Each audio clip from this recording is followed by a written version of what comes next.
Start 98.3. Good morning, everybody. Welcome to the show. What do we got? 7 minutes after 8 o'clock. We got a guest in the studio, which is always nice. A few guests, actually. Yes, it's great to have you back in studio. Tony Covington, State's Attorney for Charles County. Let's get right to it, because I got the press release from you folks, I believe it was Friday? Yes. That said Carlos Bell had pled guilty, and I was like, oh, my goodness gracious. I mean, this story, and I just told T the other night, I'm looking online, People Magazine picked up this story. It's pretty horrific. It is. It is. Were you surprised, or were you in on that? Were you in on the him pleading guilty? Well, no plea takes place without my okay. Right. And, you know, I've been involved in the case, handling the case, along with Sarah Freeman, my assistant state's attorney, who's really doing all the work, but I'm making all the decisions. There you go. Okay. You know, yeah. I mean, happened fast, his decision. But you have to remember, every criminal case, the defendant decides whether or not he pleads guilty. See, I didn't nobody can make him plead Right. guilty. I was surprised when I heard that. I was relieved when I heard it, but I was surprised when I heard it, based simply on the fact of the nature of the crime. I was like, oh, this guy's not going to take responsibility for it. He's going to drag this out. And his trial was supposed to start this week, correct? Right. Would have started yesterday. Yesterday. I mean, Monday. I'm sorry. Monday. So, okay, now what is in the agreement? What does he face? Sentencing, I believe, is in March, late March. Actually, it's April 3rd. Oh, April 3rd? Right. Okay, April 3rd. So what is he facing? He pled guilty to 27 counts, various things, including second-degree sex offenses, child sexual abuse. Okay, 27 different counts. God. His overall exposure, that is how many years he could possibly get, is 294. The court has agreed that it will impose no more than 190 years. So that's what he's looking at as far as plea agreement, 190 years. Why is the court said no more than 100? Well, I mean, I that was know the he'll be agreement. dead. That was just something. That was just the Yeah, agreement. that was the agreement between all But I parties, mean, yeah. is there any crazy scenario where this guy could be get paroled? Forget it. I Well, don't want to do this. It is the judge's decision. Really? Oh, yeah. We still have work to do. You know, at sentencing, we have to convince the judge to give him every single day. I mean, look, my goal in this thing was, one, to protect the confidentiality of the victims. Yeah, right. And remember, if we go to trial, one of those kids has to get up on the stand. Somebody's got to. You know, they're very rare circumstance when you can have a victim not publicly testify, and this case isn't one of those situations. So we wanted to provide them confidentiality, right, as well as give the court enough years where he can spend the rest of his life in jail. And nice. Hopefully that's what's going to happen. Hopefully we'll find out on April 3rd. That's certainly what I'm going to be arguing. Yeah, well, yeah. And what about the victims? Where are the victims in all this? I mean, I'm sure it's going to be years of... is your office involved at all with that? Absolutely. What are you doing? How many victims? 42 or 42 cases? 42 victims that we're aware of, but we haven't identified 14 of them. Even to this day, we still haven't identified 14 of them. How do you know they're out there? Well, because there's video. Oh, my God. Okay. Keep forgetting about the video. Right. But as far as the kids are concerned, all the parents are doing what they can do. They're being offered counseling, that type of stuff, which is necessary. But let me tell you something about all these victims, and this is to a kid that we talked to. You know, they don't want to be pitied. They want to move on with their life. They're going to move on with their life. Sure. Put this behind them. They're not walking around in doom and gloom every day. And as parents, you know, it's probably might be a little bit harder on the parents, you know, seeing your child suffer. Right. But the parents are the same way. And, you know, we could not have struck, or this plea deal could not have taken place if we didn't have these kids who were courageous enough and willing to go forward. Didn't want to go forward. Didn't want to go in that courtroom. Of course not. Okay? Of course but, not. They you know, were if they were had ready to do it. Absolutely. If they had to. And, you know, my hat's off to that because that's a lot of courage. That is a ton of courage. What ages? 12 to 17? Well, the youngest was 11 at the time and up to 17 that were charged, yeah. Well, listen, At the time of the crimes. I don't Right, think, right. given the nature of this crime and And he's stuff HIV that we all, positive. I don't know that we could have had a better outcome. I think this is the best we could hope for. I hope he does all of it. Now, I'm only going to ask you this because somebody called and asked the question, wanted me to ask the question. He said, the caller said, look, ask Tony. This isn't even in your wheelhouse, to be honest with you. I'm just asking because the caller asked me to do it. Okay. He said, ask Tony this. I believe he's from Utah or something. He says it costs $157 a day for somebody who is HIV positive to get the medication in prison. Who pays for that? Does the state pay for that? The county? Sure. Taxpayers going to pay for whatever medical assistance folks need in prison. Wow, that's a lot of money. $57,000 a year. Okay, but now I want to turn and I want to talk about something better. Good. Something more uplifting. Okay. Well, that Bell thing, we took a huge step to closure for all these families, so that's actually a good thing. It is a good thing. As I said before, I don't think given the ingredients, I don't think you could get a better outcome. This is the best you could hope for. Yeah. And I didn't think he was going to take it. I didn't either. I was absolutely surprised when I got that press release from your office on Friday, but I was pleased. I was happy for the families and the victims. But now, the Think About It initiative. Oh, yeah, that is a good thing. Okay, tell me about the Think About It initiative and how it pertains to kids and what your office is doing. I've been here on your show before, obviously, and at one time, you guys probably don't remember, I talked about the stages of trying to prevent crime. Sure, right? Yeah. And the early stage is try to reach kids before they get into that life. Mm-hmm. Right. Well, that's what we're trying to do here with Think About It. We're talking to the middle schools mainly.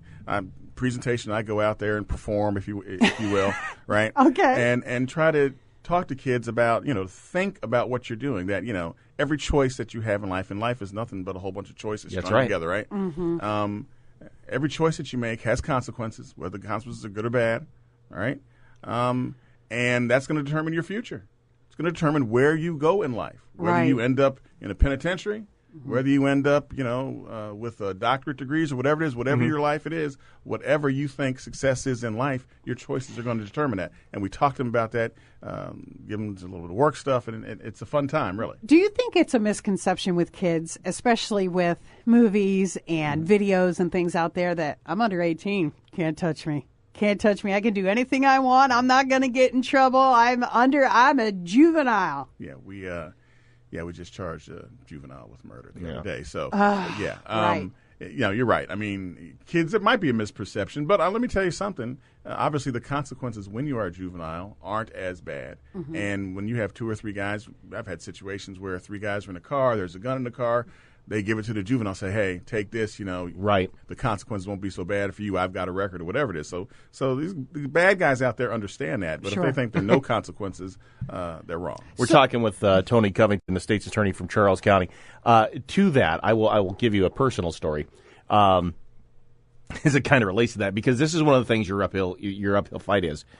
Kids have so much more things. So they're exposed to so many more things now than we were. Point in case. What time is it? Yeah, he's in school now. Tell you what my son did. So he's 13. The other night we're watching TV, right? And he is out in the back of the house. There's a hot tub. He's back there in the hot tub. Something happened. There was a commercial or something, and there was a little bit of dead air there. There was no sound on the TV. And I hear him out in the yard. Yelling, caterwauling, yelling. He's got this gangster rap thing that he's doing out there. Right. And I'm listening to it. And I said to Heather, do you hear that? I said, I just heard a curse word. I said, get up and address that. The big ones. The big ones, right? He's there. Dropping the F-bomb left and right. He's out there. This red-haired, white little 13-year-old. In his hot tub. Right. Living the gangsta life. Right. He's reciting rap. Now, I, as a mother, well, it's poetic and it's very imaginative. That's what she said. I would like to embrace that. It's very creative, his creative side. But I don't want, is he going out in the world saying these things and doing these things? Because there are consequences if he goes out and does that on the playground or wherever. Here's where it bothered me the most. Verbiage aside. So I put on my dad boots, right? I'm going to deal with this. I swing open the back door. I said, hey, what are you doing? Now, if it had been me, I would have been, caught. I'm like, oh, my God. He couldn't have been more cavalier about it. This is just what the music I listen to. What's the problem? I wanted to choke him. What are the laws of choking a child? You can't do it in this You studio. can't do it. Okay. I mean, but do you face that when you're out there and you're talking to these kids? Do they look at you like, okay, this? Do you get the eye roll? The eye Well, roll. of course. I mean, look. I hate the eye roll. I understand when I go out there and talk to these kids that they've probably heard what I am going to say in some form or fashion from parents, teachers, whatever it is. But sometimes when they hear it from a different voice, right, it makes a difference. And we try to do it in I can't say a hip way because ain't nothing about me hip, but right. we try to do it in a way that we're going to reach them. But look, Sure. I mean, I forget, some comedian was talking about, parents can't compete with the barrage of TV, movies, Right. radio, That's what I'm games, saying. and all Right. that. But we have to try. We Yeah. got to keep trying. Exactly. Because I used to, back when I was a youngster, and I would, because I remember, Who were I'm you sure listening to? your parents were Of course. everything. Right? Who'd you listen to? Who was your favorite? Well, Funkadelic. Yeah. Oh, I love that. George That's right. Clinton with That's the right. jets on. Exactly. I love it. Right. So, Parliament. right. So, I understand that folks. Well, look, I say this all the time. Since Adam and Eve, all right, the older generation has said the younger generation is taking us to hell in a handbasket. Correct. And we're still here. Correct. All right, and we're Yeah. still surviving. We're still thriving. So, things are different. But I agree with you. All that type of language and all that, and also the meaning behind it. Right. It does have meaning, and that's what the kids need to understand. We try to tell them that too. So, some of this stuff. Some of the words that you're using, they are derogatory words. Absolutely. You need to understand what the words mean. and they offend other people. Oh, yes, they do. When I was coming up, and I don't want to get into that kind of story, but I was coming up. You walked into a restaurant, you weren't hearing kids sitting behind some, women and this, that, and the other, and older folks cussing and this, that, and the other. So and you today- hear that. Oh, And So, absolutely. Yeah. 16-year-old Tony Covington's Yeah. at a stoplight. Right there, you go. Got the flashlight going. That's right, flashlight. That's right. That's That the was me. best. Of Yeah. course, with George And Clinton. that's kind of like my favorite song. So my God. I don't know how you picked that one. That was How about that? It's one of my favorites, every party too. I go to, So they don't play good. flashlight. It's not a good party to me. So That's right. good. That's such a great song. Yeah, Parliament's great. Let me ask you this, though. Serious. And you are on the law side of it. The whole thing with the decriminalization of marijuana, because you don't want kids to do it. You don't want them to do it. Can't do it. But are you facing that, too, when it's just marijuana? It's not like I'm out drinking and driving. It's not. It's just marijuana. The state of Maryland has decriminalized it. What's the big deal? How do you get into their heads to say, you know what, it is a big deal because it's making you stupid? Whenever you're messing with your brain, it's a big deal to me. And don't try to change your reality through drugs or substances. Deal with it. Find ways to deal with your reality. I mean, that's what I try to express to them. Yeah, you have studies by a whole lot of people who stand to make billions and billions of dollars Yes. that can tell you marijuana isn't going to impact you adversely. Right. Okay, fine. If you want to believe them, that's Right. it. I think But the it bleeds- tobacco it bleeds- industry did that, yeah, too. they kind of did that too. Yeah. But it bleeds over into other things too. The permissiveness that on that issue is bleeding over into the harder drugs. Okay, as far as sentencing is concerned, and what judges are going to do about it, and this is the way that we think about things. Now, I'm not saying, I've said a long time ago that we should deal with drug addiction as a health issue more than a law enforcement issue. But law enforcement has a role to play in that, Sure, in getting us off of these drugs. Okay, and until we legalize everything like Portugal did, and I don't see that happening anytime soon. Yeah. It needs to be dealt with, and marijuana, it's still a gateway drug. Kids still say they started out with marijuana or pills now. Yeah. Right, right. And then they end up going into harder stuff. So where is 2018 with the Think About It initiative? What are you going to do in 2018? Do you go to schools? Yes.